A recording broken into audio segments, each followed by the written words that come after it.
तुम्हाला माहित आहे का की मेंदूच्या डीपर म्हणजे खोलवरच्या भागामध्ये शस्त्रक्रिया ही कशी केली जाते? उदाहरणार्थ खोलवरचा एखादा मेंदूचा ट्यूमर किंवा इपिलेप्सी शस्त्रक्रिया किंवा पार्किन्सनवरची शस्त्रक्रिया तर ही आधुनिक तंत्रज्ञानाने कशी करण्यात येते? या व्हिडिओमध्ये आपण जाणून घ्या की डीप ब्रेन स्टिम्युलेशन किंवा स्टिरिओटेक्टिक सर्जरी किंवा मेंदूच्या इतर आधुनिक शस्त्रक्रिया या कशा पद्धतीने केल्या जातात.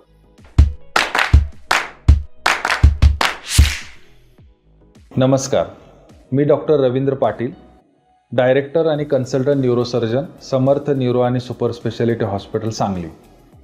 समर्थ हॉस्पिटल हे सांगली मिरज परिसरातील पहिलं 100 बेडचं सुपर स्पेशालिटी हॉस्पिटल आहे, जे पूर्णपणे मेंदू आणि मणक्याचे विकार आणि त्याचबरोबर गंभीर अपघात असणाऱ्या रुग्णावर उपचार करण्यासाठी सदैव तत्पर आहे.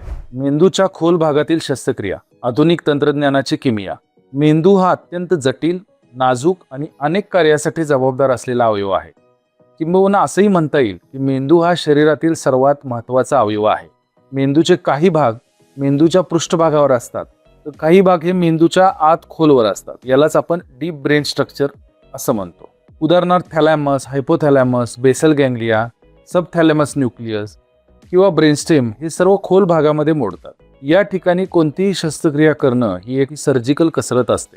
आधुनिक तंत्रज्ञान आणि विशिष्ट तज्ज्ञांच्या कौशल्यामुळे आज ही शस्त्रक्रिया शक्य झाली आहे आणि ती अनेक रुग्णांचे जीव वाचवते, तसेच अनेक जणांचे जीवन चांगले करून टाकते. मेंदूच्या खोल भागातील उपचार.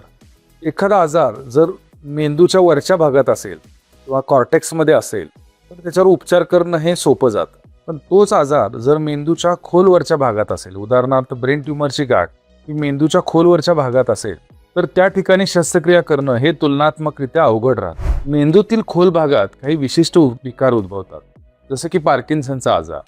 हा रोग मेंदूतील डोपामिन या द्रवाची कमतरता झाल्यामुळे होतो. त्याच्यामुळे हातपाय थरथरणं, हालचाली मंदावणं आणि स्नायू किंवा हातपाय कडक होणं ही त्याची मुख्य लक्षणं असतात. स्नॅचिंग मुवमेंट्स म्हणजे डिस्टोनिया ही एक हालचालीची विकृती आहे आणि ह्याच्यामुळे स्नायूमध्ये अनैच्छिक आकस्मिक ताठरपणा किंवा शरीराच्या विचित्र हालचाली होतात आणि ज्यामुळे आपल्याला हालचाल करणं कठीण होतं. औषधांनी न सुधारणाऱ्या इपिलेप्सीला रिफ्रॅक्टरी इपिलेप्सी म्हणतात. त्यामुळे काही वेळा मेंदूची शस्त्रक्रिया किंवा विशेष उपकरण वापरून उपचार करावा लागतो. मेंदूतील काही ट्यूमर जसे की ग्लायोब्लास्टोमा हे वेगाने वाढतात आणि दृष्टी, बोलणं, स्मरणशक्ती या गोष्टीवर परिणाम करतात. यासाठी सर्जरी आणि रेडिएशन लागतं. मेंदूत रक्तस्राव किंवा अॅन्युरिझम. मेंदूत रक्तवाहिनी फुटल्यामुळं रक्तस्राव होतो. अॅन्युरिझम म्हणजे फुगलेली कमजोर रक्तवाहिनी फुटली तरी प्राणघातक स्थिती निर्माण होते आणि अशा केसेसमध्ये त्वरित निदान किंवा शस्त्रक्रिया ही आवश्यक असते. थकवणाऱ्या हालचालींचे विकार म्हणजे मुवमेंट डिसऑर्डर्स. या विकारामध्ये हालचाली नियंत्रित ठेवणं कठीण जातं, म्हणजे हातपाय हलणं किंवा शरीरावर नियंत्रण गमावणं ही त्याची लक्षणं असतात. अशा केसेसमध्ये काही वेळा औषधोपचार आणि थेरपीचा वापर केला जातो. वरील सर्व प्रकारचे जे आजार आहेत तर त्या आजारामधील जे दोष असतात ते मेंदूच्या खोलवरच्या भागामध्ये असतात आणि अशा आजारामध्ये काही वेळा जर औषधं किंवा थेरपीमुळे फायदा होत नसेल तर अशा मेंदूच्या खोलवरच्या भागामध्ये शस्त्रक्रिया करावी लागू शकते. शस्त्रक्रियेचे प्रकार.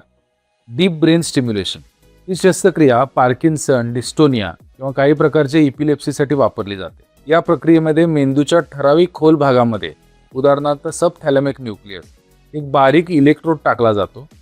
याला एका छातीखालच्या पेसमेकर सदृश यंत्राशी जोडलं जातं आणि या उपकरणाद्वारे विद्युत प्रवाह दिला जातो, ज्यामुळे मेंदूतील चुकीच्या हालचाली ह्या नियंत्रित होतात.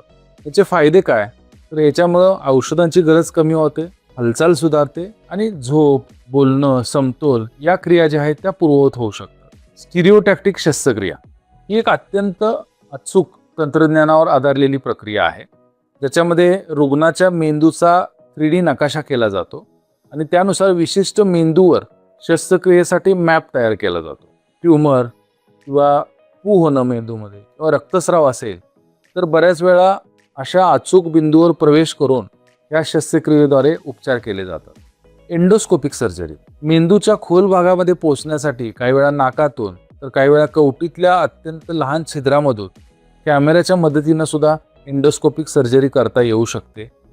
पिट्युटरी ट्यूमर किंवा थर्ड वेंट्रिक्युलरमधील दोष असतात तर अशा ठिकाणी ही एंडोस्कोपिक सर्जरी ही उपयुक्त असते. ब्रेन अपसेस किंवा डीप ट्यूमर रिमूव्हल. मेंदूच्या खोल भागातील ट्यूमर काढताना अत्यंत सटीक नियोजन आवश्यक असते. अशा केसेसमध्ये न्यूरो नेव्हिगेशन किंवा MRI गायडेड मार्गदर्शन किंवा सर्जिकल मायक्रोस्कोप्स हे वापरले जातात. शस्त्रक्रियेपूर्वीची तयारी काय असते? अशा जटिल शस्त्रक्रियामध्ये पूर्वतयारी खूप करावी लागते. तर ह्या तयारीचा भाग म्हणून सुरुवातीला तुमचे MRI किंवा CT स्कॅन हे केले जातात. फक्त MRI वर न थांबता मेंदूतल्या एखाद्या भागाचं फंक्शन कसं होतंय तर हे जाणून घेण्यासाठी पेट किंवा फंक्शनल MRI ह्या 2 तपासण्या सुद्धा केल्या जातात. अशा शस्त्रक्रियेपूर्वी तुमचं न्यूरोसर्जन आणि न्यूरोलॉजिस्ट हे दोघे मिळून तुमचं इव्हॅल्युएशन करतात की ज्याच्यामध्ये ही पॉसिबिलिटी चेक केली जाते की बाबा तुमच्या केसमध्ये तुम्हाला शस्त्रक्रियेचा कितपत फायदा होऊ शकतो. इतकंच नव्हे तर बऱ्याच वेळा अशा रुग्णामध्ये अवेक शस्त्रक्रिया केली जाते. म्हणजे शस्त्रक्रिया करत असताना रुग्णाला जागं ठेवलं जातं की ज्यामुळं ऑपरेशन दरम्यानच रुग्णाच्या सिम्पटम्समध्ये म्हणजे त्याच्या त्रासामध्ये कितपत सुधारणा होतीये हे दिसून येतं. अशा शस्त्रक्रियेनंतर कोणत्या काळजी घेतल्या जातात? सर्वात महत्त्वाचं म्हणजे अशा रुग्णाला ICU मध्ये देखरेखीखाली साधारणपणे 1 ते 2 दिवस ठेवावं लागतं. औषधोपचार हे जंतुसंसर्ग टाळण्यासाठी त्याचबरोबर मेंदूला येणारी सूज टाळण्यासाठी आणि इन्फेक्शन टाळण्यासाठी दिले जातात. फिजिओथेरपी, स्पीच थेरपी, समुपदेशन हा सगळा पुनर्वसन प्रक्रियेचा भाग असतो. DBSच्या सेटिंगचं समायोजन म्हणजे रुग्णाच्या लक्षणानुसार डीप ब्रेन स्टिम्युलेशनच्या सेटिंगमध्ये बदल करता येतो. या सर्जरीमध्ये असणारे धोके आणि मर्यादा. आता बऱ्याच वेळा ह्याच्यामध्ये फिट येऊ शकते किंवा मेंदूत रक्तस्राव होण्याची शक्यता असते. मेंदूच्या इतर भागावर सुद्धा कामावर परिणाम होऊ शकतो. अत्यंत अनुभवी तज्ज्ञ असले तरी देखील ऑपरेशनचा धोका हा पूर्णपणे शून्य होऊ शकत नाही. मेंदूच्या खोल भागातील ज्या काही शस्त्रक्रिया मी तुम्हाला सांगितल्या तर ते खरोखरच वैद्यकीय क्षेत्रातलं एक क्रांतिकारी पाऊल आहे असं मी म्हणेन. कारण ह्याच्यामध्ये रुग्णाला सन्मानानं जगण्याची एक दुसरी संधी दिली जाते.